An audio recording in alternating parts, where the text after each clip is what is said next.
When bands start out, you would think the dream would be to write a song that lots of people love, but sometimes that dream can become a nightmare. It's a strange phenomenon because an astonishing amount of artists end up hating the song that made them big. I know what you're thinking, how can writing a seemingly successful song ultimately end up haunting a band? And if this is such a common thing, there must be some reoccurring reasons as to why that happened. Well, that's what we're going to dive into today. I want to take a look at some of these breakout hits, dive into why the band's opinions soured on the track, and finally, we'll see if there's any common themes that emerge across the songs. So, let's look at some songs that their creators quickly began to hate and see if we can figure it out. You knew this one was going to be one of the examples we were going to dive into, mainly because it's the most famous case of this phenomenon. And their music is fresh in my mind after I recently spent a month listening exclusively to Radiohead. So let's get out of the way and leave the suspense for some other tracks. If you watched the video, you will know that I wasn't the biggest fan of Pablo Honey, or this song, but at the time of its release in 1992, a lot of people loved it, in a time where every band was trying to stake their claim to join the grunge bus. The song was primarily written by Tom York, and it was an autobiographical account telling the story of the singer's obsession with a woman while he was at college. Tom would spend his time following said woman about and just admiring her from afar. Yeah, Tom was being a creep. The astonishing thing here is the song was initially released to very little success, despite optimism from their label EMI. The initial struggle came about because the BBC refused to play it, citing it was too depressing, and as a result it sold a meagre 6,000 copies in the UK. It was actually internationally where Creep would get some early success, seeing radio play in multiple countries across Europe and earning some chart positions. After this, Radiohead would release Pablo Honey in early 1993, and by the time we were halfway through the year, the band had made some serious noise in America. It was getting regular radio play thanks to the track fitting the same general vibes as Smells Like Teen Spirit and Loser by Beck. In fact, the band was so prevalent in the States that they even played on one of the many late night shows with, you know, the list of people who present them. Eventually, in late 1993, EMI pressured the band to re-release the song, and they reluctantly agreed. But ultimately this would be to their benefit. Well, immediate benefit, as the song would reach number 7 on the UK singles chart, proving to the BBC that they were wrong to refuse to play it. Take that, BBC. From here, Creep's success would just snowball, and to this day it's their most streamed song on Spotify with 2 billion streams, and it has achieved 4 times platinum certification in the UK. However, the true measure of its success was it was covered by Eric Cartman for one of South Park's best episodes. And I'm not gonna lie, when I hear this song, that's the version that goes through my head. What's a Radiohead? You know, that band that sings that song. Let me creep and then whinge. What am I doing here? The thing is though, all while this was happening, the band, and in particular Tom York, began to really dislike the track. But why? The first reason that came into play was the fact that they were embarrassed of it. Tom wasn't keen on the song's whiny, whingy tone and saw it as a poor reflection on himself. This dislike prompted him in an interview with Rolling Stone to say, "I wasn't very happy with the lyrics, I thought they were pretty crap." Yeah, harsh words from the song's creator. This embarrassment was soon added to when the chord progression was said to be too similar to Albert Hammond and Mike Hazelwood's track, The Air That I Breathe. Their publisher took no time and filed a lawsuit against the band, which ended up with them sharing songwriting credits and royalties with the aforementioned musicians. Tom and the band were getting sick of playing the track too. This was because it was their only really successful song in their early days, and people would go to their shows with no knowledge of their other tracks, standing pretty much in silence until they heard the one song that they know. We're playing this one because if we don't, there might be a small riot. Then, when they left these gigs, the only track that they would ever get asked about was Creep, and you can imagine how annoying that would be. It would be like Groundhog Day every day for the band. They would actually get asked about Creep so much in interviews that they began to refuse to answer questions about the song, like in this video. Creep's about, No, it's gone. Stop the tape. This early success was so focused on that one song that it also started embedding some serious anxiety within the band.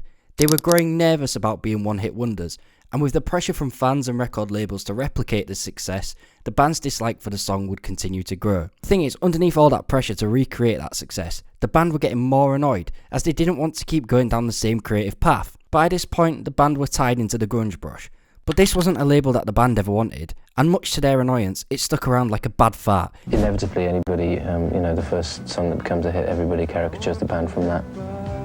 We just have to wait to see whether we have the chance to prove that we're not just that. The band would keep moving away from this song's sound. And still, people who weren't specifically Radiohead fans still tied them in with the scene that Creep fit into, rather than their more matured and thought out sound. But because people still associated him with the sound of Creep, the band still felt pressure to play it. Eventually, the band would cut it out of their sets, and their disdain for being so public that it was the most famous case of an artist disliking their tracks. Right, let's keep all this in mind, but for now, let's move to another track that the creator hated.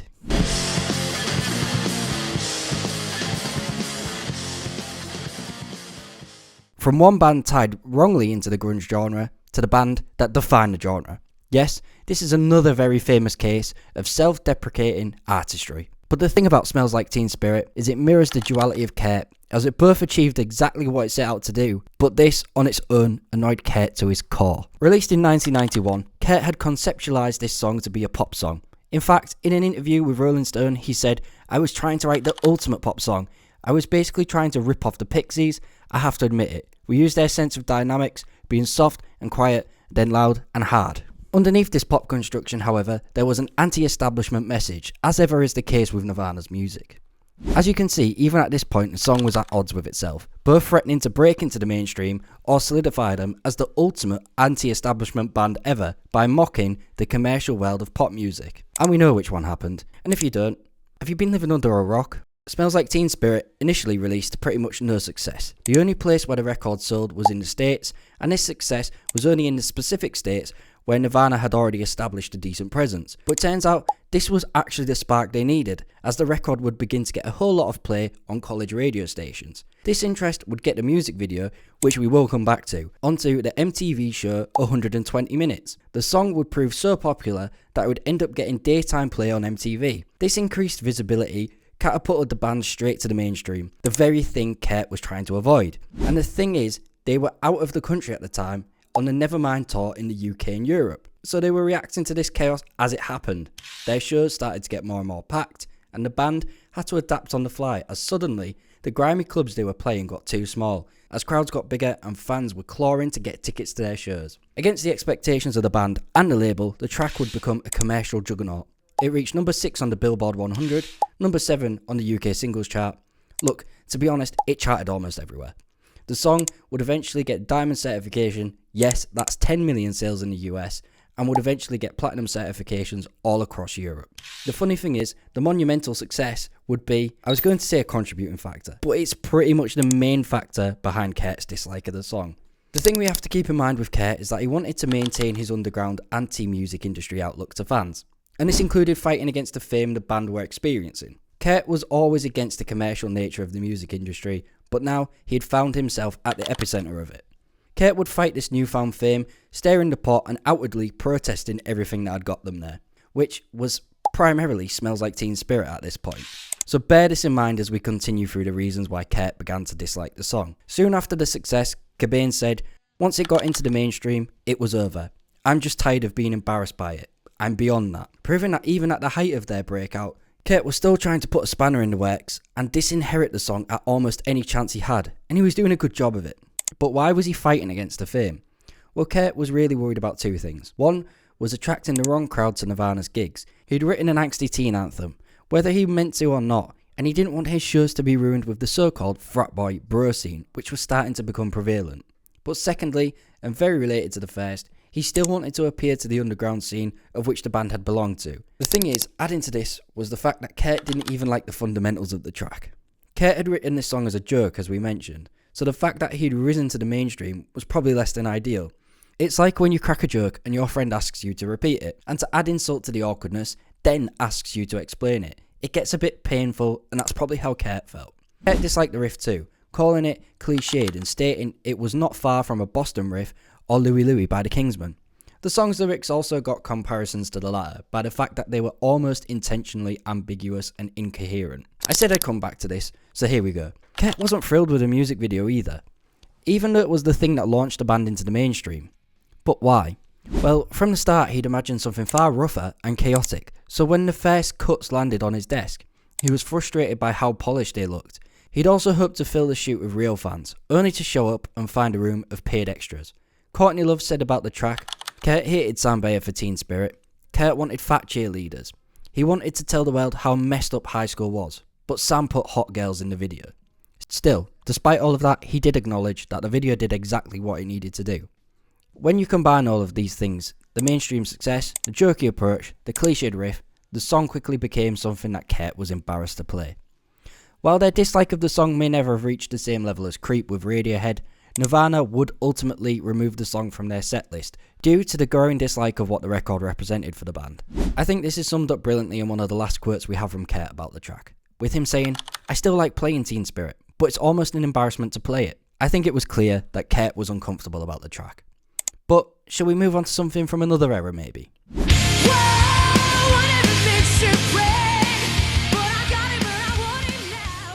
Released in 2007, Misery Business was written by a teenage Hayley Williams, who at the time was 17.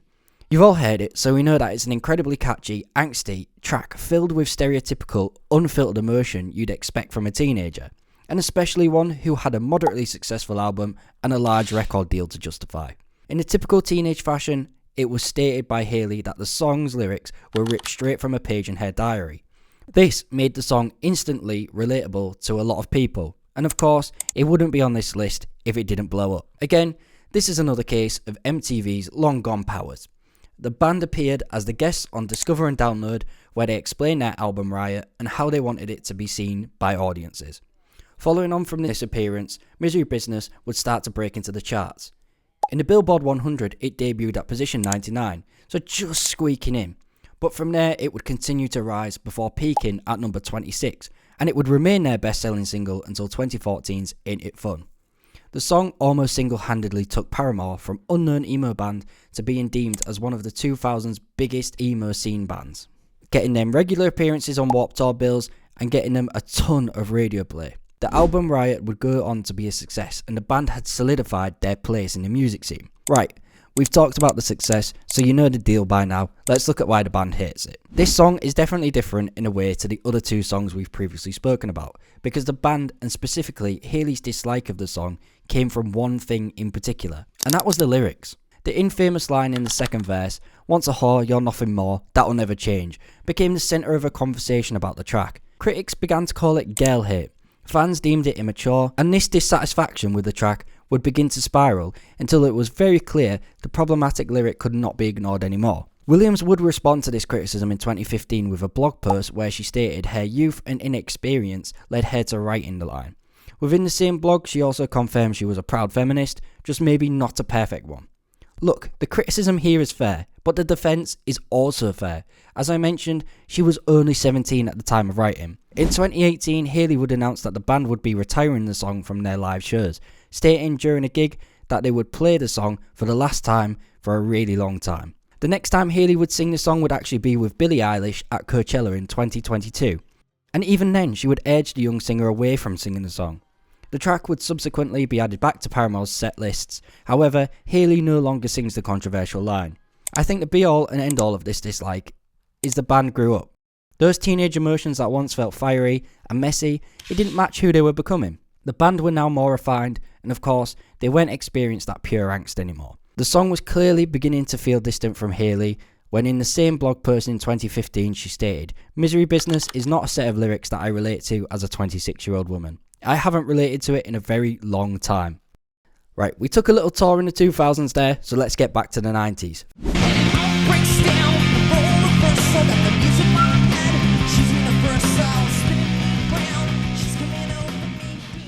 Placebo released Nancy Boy as a single in 1997. During this time in the UK, Britpop was still the prevalent genre in alternative music, but it wasn't quite alternative anymore. But Nancy Boy couldn't have been further away from this scene, and it couldn't have been placed more against it, since the song directly combated one of the genre's pioneers. This pioneer would be Brett Anderson, who had at the time been playing towards the LGBTQ+ community by saying he was a bisexual man who'd never had a homosexual experience. Molko found issue with this as he himself was a bisexual man who had had those experiences, and therefore decided to write a song tackling the issue. In an interview with Louder magazine and speaking about Brett Anderson's well-publicised quote, he said, I saw that as a very opportunistic statement, and it led me to write something about tourism of the sexual kind. Nancy Boy itself is a harsh and angst-filled track that spits out this bitter retort to the Suede frontman's stance. The song didn't stop there though. Even musically, it was positioned against Britpop. Placebo intentionally pulled from different influences, more akin to the roots of alternative rock, with the inspiration of Joy Division and then the tones of Depeche Mode. But they did this with the clear intent to make the band sound like something new and modern. They were trying to sound like a band from 1996, unlike Britpop. The band used this track to become everything that Britpop wasn't. They were androgynous, wearing dresses and lipstick on stage, fighting publicly the local geezer persona that had embodied the UK Britpop scene. They also lent into fluid identity. The song was built to mess with people's heads. The thing is, this controversy and the sheer audacity of the track made it a commercial explosion. Their self-titled album would peak at number 5 in the UK albums chart, while the track Nancy Boy would peak at number 4 in the UK singles chart. This success would also see the band featured on BBC's Top of the Pops, and eventually be added onto a tour with David Bowie, who loved what the band represented. So if the band had succeeded in making their statement, why are they in this video? Molker and Olsdale's issue with Nancy Boy wasn't just because they saw the music as simplistic, which they did. It was more because the success of the song mandated the band a totally unsustainable and toxic lifestyle. The track's success prescribed both, but primarily Molker, to constantly uphold this drug-fueled, hedonistic and overtly sexual public character that the song had painted them out to be. Their music was being mislabeled in the media too. It was like they had heard one song, so therefore the rest was going to be the same. Molker recently said, "It seemed to become such a strong identifying song with us that other aspects of my songwriting, which I considered to be better and more developed, were being overlooked." The Nancy Boy tag also began to be a weight that was laying on the band's shoulders and slowly crushing them under the expectation. The band were in a descent of drug use, sexual escapades, and they began to essentially live the life that they had commented on. The thing is, Nancy Boy was a song that was written for shock factor, but when you compare it to the developments that the band would undergo to release Without You I'm Nothing, the band were moving away from the angsty tones of their self-titled, and were beginning to look inwards at what was going on. This theme would continue between albums, with them moving further and further away from this personality. To fully escape this toxic identity, Molker had symbolically discarded the very image the song represented, leading to what some called the death of the Nancy Boy. It's kind of a form of catharsis for us, I suppose. To sort of kill what you're most famous for. He realised that the song's overt nature compromised his preferred artistic subtlety, and through the evolution of the band's sound, they slowly made the song obsolete, and eventually they cut it from their set lists altogether. We've been playing it for a long time. It was like our creep. We couldn't find any more in feeling with that song. I do have to say, however, that the band recently said, "Now I can relate to it in terms of what it is. Emotionally for me, it's still bothersome, but I want to be at peace with it. However, it opens so many doors for us." This shows that there could be a potential return for their 30th anniversary of their self-titled, but even in this statement, Molker still clarified his unease with the track. So I said we'd look a little bit deeper than these bands hate their song listicles that we've seen, and really see if we can get to the bottom of this common occurrence that happens with bands' breakout singles. So, to the big question. The reason we started this entire journey is why. Why do these artists go to such extraordinary lengths to distance themselves from their very work that made them famous? Well, I hope you've been listening, because we're going to see which reasons have reared their head the most throughout these case studies, and I think we can boil it down to 3. So here we go. So the first and possibly the most powerful reason is simple. The song represents a moment of artistic immaturity that these musicians often look back on with embarrassment. When it comes to Radiohead, they rejected Creep because it became a relic of their style that they quickly outgrew. It began to sound simplistic compared to their later experimental masterpieces. Creep didn't fit the band's sound anymore, and to be honest, it didn't really at the time. They almost instantly moved past this sound with the bends, and were never really happy with Creep's composition in the first place. Kurt despised Smells Like Teen Spirit because it worked as the ultimate pop song, and the fact was, he'd written it as a joke, going all out with a cliched riff.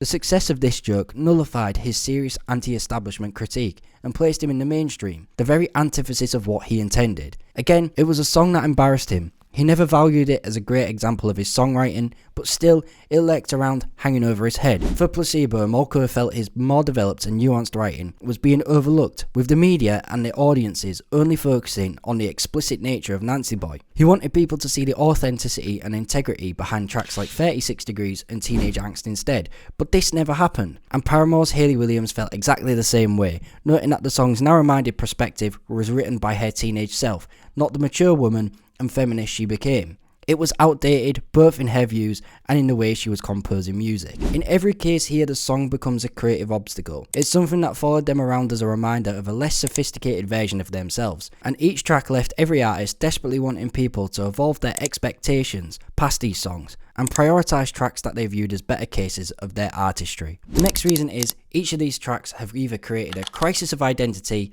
or ideology. These songs often capture a message or require a persona that the artist has later no longer associated with. Paramore is the cleanest example here. Hayley Williams' rejection of the "once a whore, you're nothing more" lyric was an act of self-correction, retiring the song because she refused to continue broadcasting a view which she saw as internalised misogyny from her 17-year-old self, stating she was feeding into a lie she had bought into at the time. Placebo's Brian Molko moved away from the Nancy Boy persona, deeming it an unsustainable rock and roll lifestyle he no longer experienced. Brian had moved away from this and had become a figure in British rock that was now looked up to for his artistry, not for his heroin chic lifestyle that he had embodied at the time of the track. For Nirvana, Cobain actively fought the mainstream throughout his career, even creating In Utero to act as a massive rejection of that mainstream success. And the track Smells Like Teen Spirit was the method the band had garnered this attention in the first place. Kurt had never associated with the mainstream. He despised it, and it was diluting the band's genuine underground punk credibility. Radiohead early in their career were burdened by the unwanted label of being a grunge band, and this was due to the immense focus on the song Creep. This label was obviously incorrect, and it also created a constant anxiety about being stuck as one-hit wonders with an identity that they never wanted. So in short, artists begin to hate their tracks because they no longer resonate with them. The third reason that we can deduce that bands ultimately end up disliking their song, and it's probably the most common reason, is the fact that the song is overplayed. It's almost like the moment a song becomes mandatory in their set list, it stops being an art and starts being a laborious task. Nirvana felt the physical and mental dread of playing the song night after night, with Cobain calling it almost an embarrassment to play. Radiohead grew sick of playing the track. They were constantly being asked about it in interviews, and it eventually led to them cutting it from their set lists. Placebo stated that they didn't have any more in feeling with that song, stating it had become like their own version of Creep, a tired obligation that lost all emotional connection. This too was why they removed it from their set lists and moved on from the song. Paramore removed Misery Business from their set lists because, as Hayley Williams stated, she hadn't related to it in a very long time. However, they reinstated this track, but she removed the lyrics. So when you put these three reoccurring issues together, they point to one central truth. The problem isn't usually with the song. The problem is actually the popularity. Massive success strips artists of two essential things: ownership of the track and context of the track. The song is no longer a personal diary entry or an ideological statement. It becomes rigid, commercial property that belongs entirely to the audience. So for bands and artists then, the only way to recover that creative freedom is to visibly disapprove of the track and move themselves away from it.